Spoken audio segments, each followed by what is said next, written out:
You won't believe what happens in today's story. It's one you definitely won't forget. If you love thrilling, eerie, and downright mind-blowing stories, then you're in the right place. My name's Charlie, and welcome to Charlie's Tales, where we bring you 2 spine-chilling stories every Wednesday and every Friday. So, if you're new here, be sure to subscribe, and while you're at it, throw that like button straight into an erupting volcano. Now, let's dive in. In the summer of 2008, 5 friends from the University of Colorado decided to spend their weekend exploring the mountains outside of Boulder. Marcus Jensen, 21, was the unofficial leader of the group, an experienced hiker who'd grown up in the Rockies and had been navigating its trails since childhood. With him were his roommate Derek Collins, 22, pre-med student Alicia Navarro, 20, her boyfriend Chris Whitman, 23, and photography major Emma Reeves, 21, who was documenting their adventures for her senior portfolio. The 5 were close-knit, having bonded during their freshman orientation 3 years earlier. They'd spent countless weekends camping, hiking, and rock climbing together, considering themselves seasoned outdoor enthusiasts. But on this particular June weekend, they were searching for something different, something beyond the well-marked trails and designated camping areas that had become too familiar. 2 weeks earlier, at a party near campus, they'd overheard an older man, a geology graduate student they didn't know well, talking about an abandoned mining tunnel he'd discovered while conducting field research. The tunnel, he claimed, wasn't on any official maps. According to local legend, it had been hastily sealed off in the 1930s after several miners died under mysterious circumstances. The geology student had found its entrance partially exposed after a recent landslide, though he admitted he'd only ventured a few yards inside before turning back, spooked by the tunnel's eerie atmosphere and unstable appearance. For Marcus and his friends, this forbidden, forgotten place represented exactly the kind of adventure they craved. After several drinks, they'd pressed the graduate student for details about the location, jotting down his reluctant directions on the back of a napkin. The student had warned them repeatedly not to go there.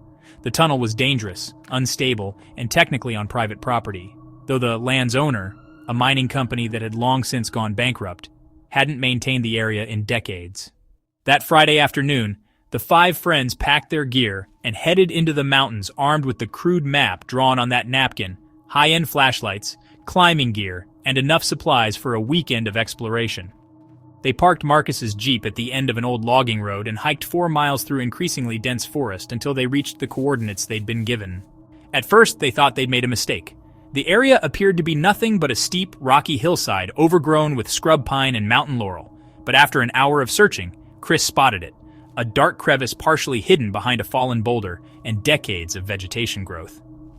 Moving closer, they could see that what initially looked like a natural rock formation was actually a man-made entrance. Warning signs that had once marked the entrance had long since weathered away, with only rusted metal posts remaining as evidence they'd ever existed. A single piece of yellow caution tape, tattered and faded, fluttered weakly across part of the opening, the only contemporary indication that someone had recently discovered this place. The friends set up camp about 50 yards from the tunnel entrance, planning to rest before exploring. As they sat around their campfire that evening, their excitement was tempered by a growing sense of unease. The forest around them was unnaturally quiet. No birds, no insects, not even the rustle of small animals in the underbrush.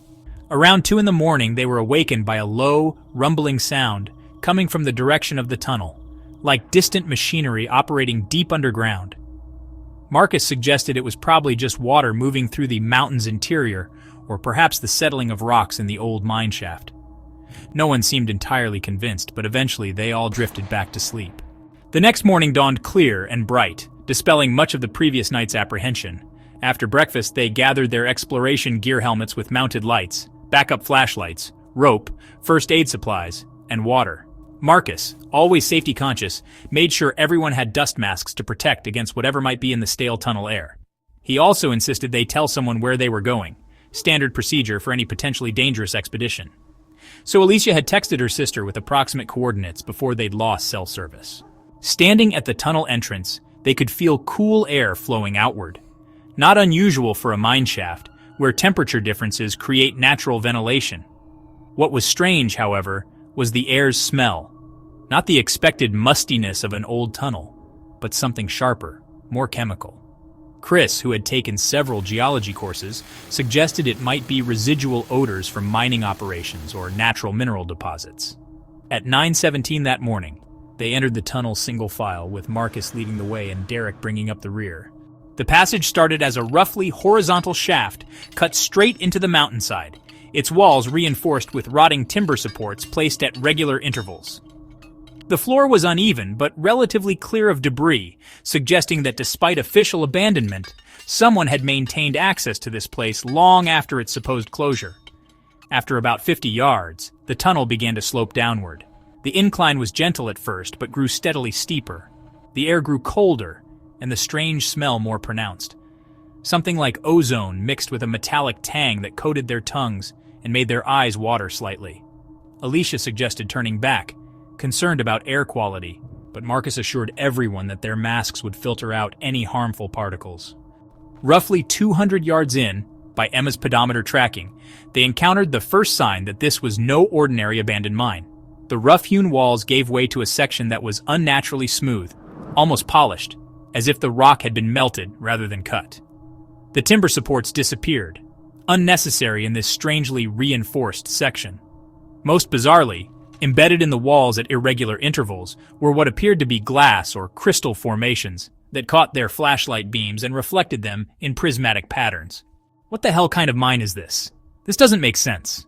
These aren't natural formations, and I can't imagine why miners would embed glass in tunnel walls. Their confusion deepened when the tunnel abruptly widened into a chamber roughly 30 feet in diameter. Unlike the smooth-walled passage that led to it, this room appeared to have been carved out using conventional mining techniques. Old equipment lay scattered about, pickaxes with rotted handles, rusted ore carts, even the remains of what might have been a primitive elevator system. But what drew their attention were the markings on the walls, hundreds of symbols carved into the rock face. Some resembled mathematical equations, others looked like star charts or astronomical diagrams. Interspersed among these were more disturbing images, crude drawings of human figures in various states of distortion, their limbs elongated or multiplied, their heads misshapen. These don't look like mining notations, and they definitely don't match any Native American petroglyphs I've studied. As fascinating as the chamber was, it was what lay beyond it that ultimately drew them deeper. At the far end, a perfectly circular tunnel, roughly 10 feet in diameter, descended at a steep 45-degree angle into the mountain. Unlike the rough mining tunnel, or even the oddly smooth passage they'd traversed, this shaft appeared to have been drilled with mechanical precision. Metal rungs had been embedded in its lower surface, creating a ladder down into darkness. They should have turned back then. Later, in interviews with search and rescue personnel, park rangers, and eventually federal investigators, the survivors would acknowledge this moment as their crucial mistake. But caught up in the mystery and the once-in-a-lifetime discovery, they made the decision to continue. Marcus went first, testing each rung before putting his full weight on it. The metal, despite its age, held firm. One by one, they descended into the vertical shaft, their helmet lights creating shifting shadows on the smooth walls. The air grew noticeably colder, and the strange smell intensified to the point that even their masks couldn't filter it completely. After descending what Emma's altimeter registered as nearly 200 feet, they reached another horizontal passage. This one was different from those above, wider, taller, and lined with what appeared to be metal panels rather than natural rock. The floor was perfectly level and constructed of some kind of composite material that didn't match any conventional mining construction techniques from the 19th or early 20th centuries. This isn't possible. This kind of construction wouldn't have existed in the 1930s. Hell, I'm not sure we have drilling equipment this precise today. They proceeded cautiously down this corridor, which extended straight ahead for several hundred feet before terminating at a massive metal door. The door was circular, resembling a bank vault or submarine bulkhead with a wheel mechanism in its center. Most shocking, however, was the fact that it bore markings, not mining company insignias or government warnings, but symbols identical to some of those they'd seen in the chamber above. Should we try to open it? Alicia, VO. Are you insane? We have no idea what's behind there or why this place was sealed off. Marcus, VO. It's probably just another mining chamber. Maybe they stored explosives or equipment behind secure doors. Chris, VO. That doesn't explain the symbols, the construction techniques, any of this. Nothing about this place makes sense for a 1930s mining operation. Narrator, VO. While they debated, Emma continued taking photographs, her flash illuminating details they'd missed. In the momentary brightness, Derek noticed something on the floor near the door, a leather-bound book, its cover cracked with age but its pages remarkably preserved in the dry, cold air of the tunnel. Picking it up, he found it to be a journal, its pages filled with the handwriting of multiple authors. The earliest entries dated to 1931 and described conventional mining operations. But as they quickly flipped through, the content became increasingly bizarre. Entries from 1933 described the discovery of a non-geological anomaly and the subsequent involvement of university scientists. By 1934, the writers were documenting unexplained phenomena including equipment failures, time distortions, and workers suffering from hallucinations and psychosis. The final dated entry from October 12, 1935, contained a single sentence, "God help us, it's opening." The discovery of the journal should have been their final warning. Later, Emma would tell investigators that she had voted to leave immediately after reading it. Chris and Alicia had agreed with her, but Marcus, whose curiosity had always outweighed his caution, suggested they at least try to see what was behind the door. Derek, always loyal to his roommate, had backed him up. The debate ended when Derek simply stepped forward and began turning the wheel mechanism. Initially, it refused to budge, but then, with a grinding noise, it slowly rotated. As it did, the strange odor intensified dramatically, and they could hear what sounded like rushing wind from the other side of the door. With a final turn of the wheel, the massive door swung outward slightly. Derek pulled it open further, and their helmet lights revealed a sight that defied explanation. A vast chamber, at least 100 yards across, its ceiling lost in darkness above, its floor dropping away in concentric circular platforms like an inverted amphitheater. But what dominated the chamber and seared itself into the survivors' memories was the structure at its center, a towering framework of metal and crystal resembling nothing so much as a massive gyroscope. Within its nested rings, something moved, something that seemed to absorb light rather than reflect it, something that shifted and pulsed in ways that hurt their eyes to observe. Later, the survivors would struggle to describe what happened next. Their recollections were fragmented, contradictory, and in some cases, physically impossible, according to investigators. What they all agreed upon was that the moment they fully opened the door, the rushing wind became a roaring vortex that pulled Emma, who had been standing closest to the entrance, into the chamber. Marcus immediately grabbed her arm while Derek anchored himself in the doorway, creating a human chain. For a few seconds, they held on. Then the thing at the center of the chamber, the thing their minds couldn't or wouldn't properly process, seemed to notice them. The shifting darkness within the gyroscope structure coalesced and extended outward, not physically moving through space, but somehow crossing the distance instantaneously. Described seeing Emma and Marcus engulfed in living shadow. Alicia recalled them screaming in voices that didn't sound human. Derek remembered only the sensation of Marcus's hand being torn from his grasp, followed by a concussive force that threw him, Alicia, and Chris back into the corridor as the massive door slammed shut with a finality that felt deliberate rather than accidental. In the stunned silence that followed, they heard nothing from beyond the door. No screams, no sound of movement, nothing to indicate their friends still existed. Derek tried to reopen the door, but the wheel mechanism had fused somehow, the metal hot to the touch. What happened next was a desperate scramble for survival. Their primary flashlights had failed the moment the strange shadow had appeared, leaving them with only backup lights. The metal-lined corridor that had been so unnaturally straight and smooth now seemed to warp around them, distances stretching and compressing in ways that made them nauseous. Several times they found themselves walking in circles despite maintaining what they thought was a straight line. When they finally reached the vertical shaft with its embedded rungs, they discovered a new horror. The distance they had descended seemed to have doubled or tripled. The climb that should have taken minutes stretched into hours, their muscles screaming with exertion, their backup lights gradually dimming. Somewhere during this impossible climb, Chris began to hallucinate. He reported seeing faces in the smooth walls, hearing voices calling his name. Near what they hoped was the top, he suddenly froze on the ladder, staring upward at something only he could see. "It's following us," then simply let go of the rungs. Alicia, climbing below him, could do nothing but press herself against the wall as he fell past her into darkness. His scream echoed for what seemed like an eternity before abruptly cutting off. Only Derek and Alicia reached the upper tunnel with its rough-hewn walls and timber supports. By then, their lights were nearly exhausted, and they navigated as much by touch as by sight. The journey that had taken less than an hour on their way in now stretched interminably. Several times they felt unseen presences brushing past them in the darkness. The air thickened with the strange odor until breathing through their masks felt like drowning. When they finally stumbled out of the tunnel entrance, the sun was setting. Impossible, as they had entered around 9 in the morning and couldn't have been inside for more than a few hours.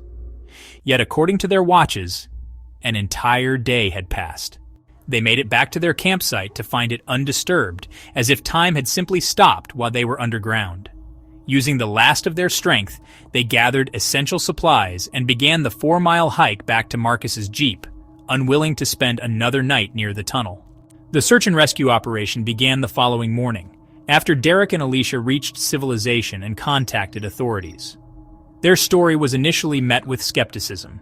Assumptions of drug use, hallucinations from oxygen deprivation, or simple trauma-induced confusion. But the disappearance of 3 college students couldn't be ignored, and a search team was dispatched to the coordinates Alicia had texted to her sister. What the search team found only deepened the mystery. They located the campsite easily enough, with tents and some equipment still in place. But the tunnel entrance the survivors had described couldn't be found. Where Derek and Alicia insisted a mineshaft had been, rescuers found only solid rock face. Ground-penetrating radar revealed no cavities or passageways beneath the surface. 8 days of intensive searching yielded no sign of Marcus, Emma, or Chris. No bodies, no equipment, no evidence they had ever entered a tunnel that apparently didn't exist. As the search was winding down, one final disturbing discovery was made. Emma's camera, its case partially melted as if exposed to extreme heat, lying in a small clearing nearly half a mile from the campsite.